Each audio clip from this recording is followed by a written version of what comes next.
Olá você! Seja muito bem-vindo ao nosso fascinante mundo do autismo. Inscreva-se no nosso canal, dê o seu like e compartilhe. Hoje o nosso assunto, gente, vai ser algo que foi o primeiro susto que eu levei quando eu recebi seu diagnóstico, Victor. Porque eu falei assim, como assim? O psiquiatra estava me explicando, né, que uma das características do autista era a dificuldade na empatia. E às vezes, por falta de cuidado, acabava falando assim, da falta de empatia. Como assim? Mas não é bem falta de empatia. Não existe muito isso. Eu tenho certeza que eu sou uma pessoa que tem muita empatia, por exemplo. E outra coisa que a gente descobre depois são que existem outras distorções da empatia no autista. Mas eu, por exemplo, sou uma pessoa com muita empatia, mas eu não demonstro às vezes isso, porque eu preciso entender logicamente a questão da empatia. Eu preciso saber por que aquele negócio é triste, porque eu não tenho essa intuição para me guiar para saber que é triste, por exemplo. Então, funciona mais ou menos assim, o cérebro é lógico. Se a morte assusta as pessoas não autistas, o autista não, porque o cérebro lógico dele fala assim, a gente nasce, né, e morre. Então morrer faz parte do processo.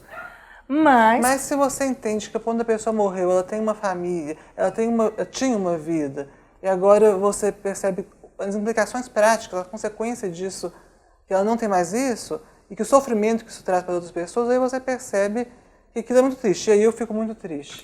Mas se você não me explicar, às vezes eu posso parecer que não fico, e eu fico. Posso garantir que fico.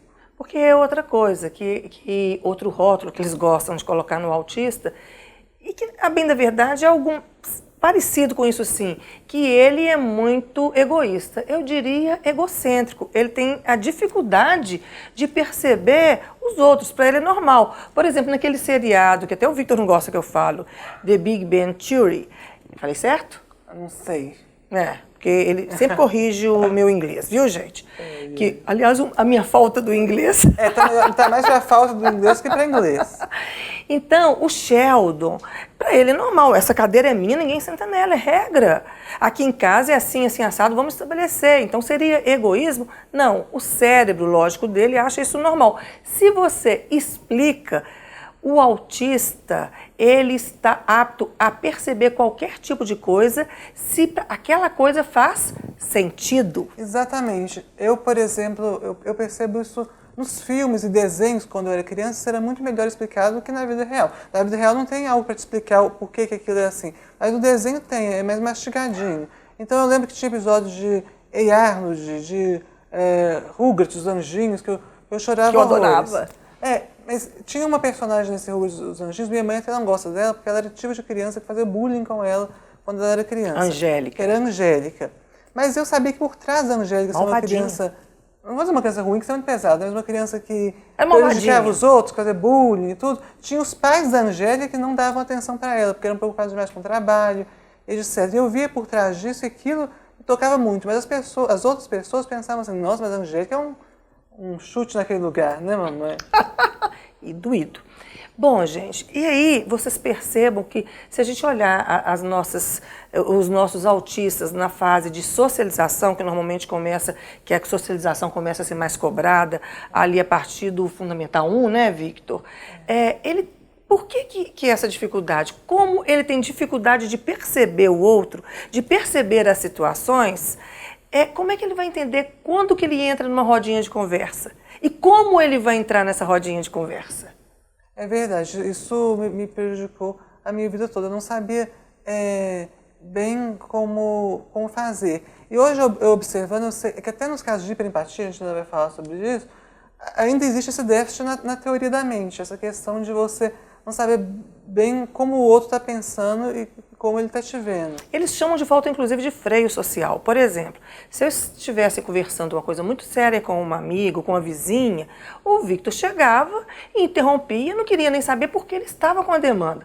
Bom, se eu estou com a demanda, eu interrompo e falo a minha demanda. Então, não é bem assim, falta de educação, como muitas pessoas rotulam.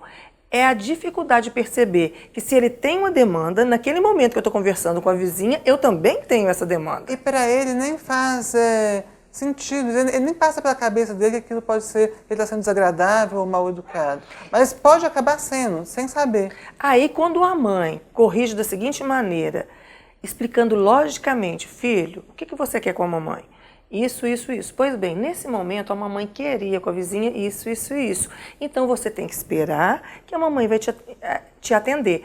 Diferente de quando chega assim, menino sem educação, você não vê que eu estou conversando com a vizinha? É bem diferente. Para ele não faz sentido. Vi que você está conversando com a vizinha. E daí? Eu tenho uma necessidade de você e estou te chamando. E aí só vai criando um ciclo pior de...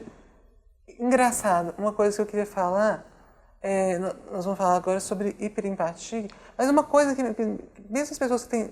Existem casos de autistas que têm essa hiperempatia, tem uma empatia para mais. Eu vou pedir para minha mãe falar um pouco disso depois deixa eu falar agora. Mas ela, mesmo nesses casos, ainda há uma rigidez de pensamento, uma inflexibilidade. Ou seja, você pode desmaiar ouvindo um caso de uma pessoa que... Um caso ruim, né, de uma pessoa. Mas você, no seu dia a dia com seu filho, com sua mãe, você não tem essa flexibilidade toda para se colocar no lugar da outra pessoa. Funciona mais ou menos assim. Uma das coisas que me fizeram... eu mesma duvidar de que eu pudesse ser autista, de não procurar o diagnóstico, foi porque, ao contrário do que eles diziam, eu tinha hiperempatia. Então, como é que funciona essa hiperempatia? Novela, se tinha o vilão lá, eu ficava com muito ódio. Ficava com muito dozinho da mocinha. Ah, mas todo mundo é assim. Não, gente, eu estou falando de sofrer. De ter que parar de assistir a novela porque eu sofro. De quando uma amiga me contava um acidente de carro, por exemplo, eu desmaiava se eu me emocionasse. Então era um sofrimento muito atroz. Essa é a hiperempatia. Você sente efetivamente a dor do outro, até às vezes saindo da realidade. Eu sabia que era novela, mas isso não impedia que eu sentisse a dor do personagem. Pesquisando sobre hiperempatia, ela é mais comum em mulheres com autismo. Não significa que só mulheres com autismo têm. Existem, homens com autismo também têm. Eles às vezes sofrem dessa invisibilidade que você falou. Então eu não sou autista, eu tenho hiperempatia? Às vezes tem, eles podem ter. E que, Victor, um ponto que você pediu para chamar a atenção, e eu estou meio que assim, quando a hiperempatia se torna perigosa? Porque no dia a dia da minha mãe, ela já passou por algumas coisas que colocaram ela em risco, essa questão de se colocar muito no lugar do outro. Lembrei. É verdade, porque às vezes você... por exemplo, eu tinha recém-operado, tirado nódulos do seio, e eu vi uma criança de rua correndo determinado risco. E eu não pensei que ela estava muito suja e que eu não podia carregar peso. Ela estava correndo, eu estou falando muito suja, gente, em função da infecção, tá? Porque se eu tivesse sem o risco da infecção, eu teria feito a mesma coisa. Então eu peguei essa criança, era uma criança de 3 anos, conclusão, arrebentaram pontos e foi uma coisa horrorosa. Então esse se colocar no lugar do outro é tão instantâneo que você deixa de raciocinar. Por exemplo, num acidente, uma vez eu vi um carro virando e ia correr já para salvar as vítimas, minha mãe me pegou, calma, e eu fiquei irada. Como assim, mãe? Tem gente correndo risco. Ela falou assim, o carro pode explodir, vamos esperar um pouco. Então são essas situações. Isso pode colocar em risco, até porque o autista, de maneira geral, não tem facilidade de perceber as situações de risco, não tem muito senso de risco mesmo. Então isso pode ser muito perigoso para ele.